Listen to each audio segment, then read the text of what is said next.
Buenas tardes, bienvenidos a una nueva entrega de Capítulos de Historia. El lunes pasado estuvimos hablando sobre el Año Internacional de los Afrodescendientes. Hoy vamos a continuar con este tema apenas para hacer una referencia sobre distintos aspectos que tienen que ver con la historia de los afro-uruguayos. El primer afrodescendiente que llegó a las costas del Río de la Plata, de acuerdo a la documentación disponible, fue el llamado Negro Ramírez.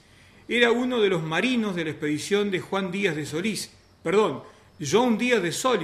porque era un navegante portugués al servicio de la corona española. Ramírez sobrevivió al naufragio de las naves de Solís en su retorno a España.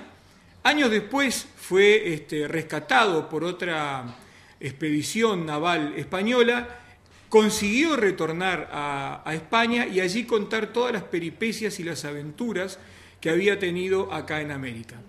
Desde ese entonces hasta el presente, la población afro-uruguayo ha tenido, desde el punto de vista porcentual y demográfico, una importancia bastante elevada en nuestra formación. Los primeros afrodescendientes esclavizados introducidos al Río de la Plata datan de la fundación de Buenos Aires.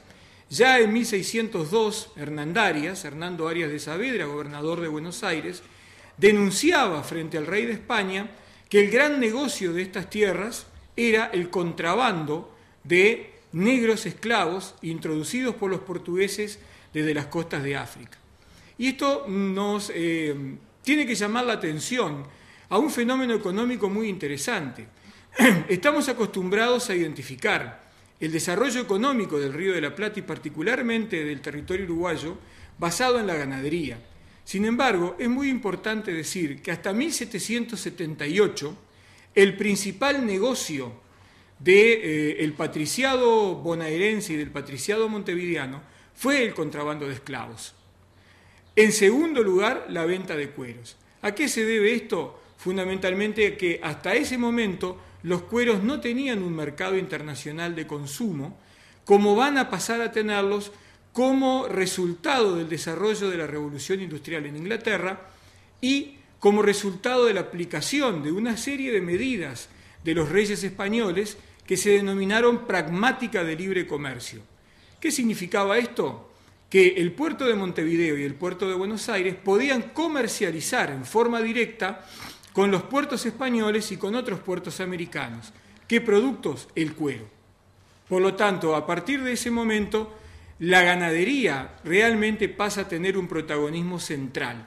Sin embargo, durante muchos años todavía va a ser mucho más negocio traficar con esclavos que desarrollar la venta de cueros. ¿Qué ocurre? En 1780 se fundan los primeros saladeros en el Río de la Plata.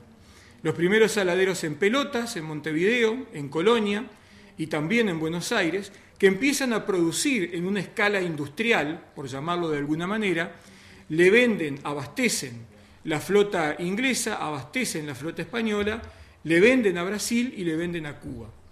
En la medida en que se desarrolla la manufactura del charque, naturalmente tiende a aumentar la demanda de mano de obra esclavizada, porque ellos son los que trabajan en las charqueadas para la producción de la carne. Por otro lado, también se transforman en mano de obra imprescindible para el desarrollo de las tareas agrícolas, ya que en una sociedad abierta, sin limitaciones, una sociedad que podríamos denominarla de excesos en ciertos aspectos, trabajar era un lujo. ¿En qué sentido? En que no era necesario contratarse por un salario para poder sobrevivir. Bastaba cazar algunas vacas, vender algunos cueros, conchavarse un par de veces al año para obtener aquello que se necesitaba para la sobrevivencia y luego, durante el resto del año, la vida discurría libremente. Para el trabajo ganadero en una estancia se necesitaban trabajadores cuya acción fuera permanente durante todo el año. De esa forma, entre 1780 y 1814, Montevideo se va a transformar en el principal puerto esclavista del Atlántico Sur. Por las costas del Río de la Plata y particularmente el puerto capitalino, van a pasar miles y miles de esclavos con destino a Buenos Aires, al Alto Perú, a Chile, Tucumán y a las regiones interiores del virreinato. Paralelamente, acá, en la frontera donde estamos nosotros, se desarrolló un tráfico ilegal, un tráfico terrestre. El norte uruguayo era en el siglo XVIII y parte del siglo XIX el gran centro productor de mulas que se vendían en las ferias de Sorocaba, en San Pablo, con destino a las Minas Gerais. También era la gran reserva ganadera que existía en el Río de la Plata. Como las estancias en Río Grande do Sul se estaban formando a partir de la segunda mitad del siglo XVIII, el ganado venía a ser extraído de estos territorios. Y siempre los cronistas relatan la presencia importante de trabajadores esclavizados en todas las tareas rurales, ya sean desde peón campero hasta la faena de ganado.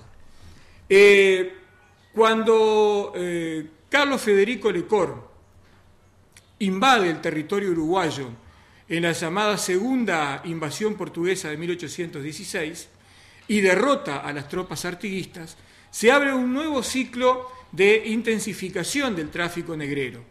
En este caso, dada la ocupación de las tierras del norte uruguayo, nos llevan a que en un censo de población, por ejemplo de 1824, el 29% de las personas censadas en el territorio actual de Rivera y Tacuarembó fueran esclavizados y que el 64% de los hogares poseyeran esclavos, con casi un 90% de propietarios de la tierra en manos de brasileros. Esta situación tiende a agravarse, tiende a profundizarse hasta principios del siglo XX. Y la esclavización de trabajadores en esta región de frontera va a estar atada directamente a los ciclos de extinción de la esclavatura en el Brasil. De tal forma que aún en 1880 vamos a tener información en la prensa de Tacuarembó de la existencia de trabajadores esclavizados que eran remitidos desde territorio uruguayo a territorio brasileño para ser vendidos, para ser comercializados. Sus hijos, nacidos en el Uruguay, que desde 1846 tenía una ley abolicionista, eran trasladados en forma ilegal a Santa Ana do Livramento, a Valle, a Don Pedrito, para ser bautizados como hijos de esclavos, hijos de vientre esclavo, y de esa manera poder comercializarlos después que cumplieran determinada edad, generalmente 9, 10, 11, 12 años. Gracias y los espero el próximo lunes en otro capítulo de historia.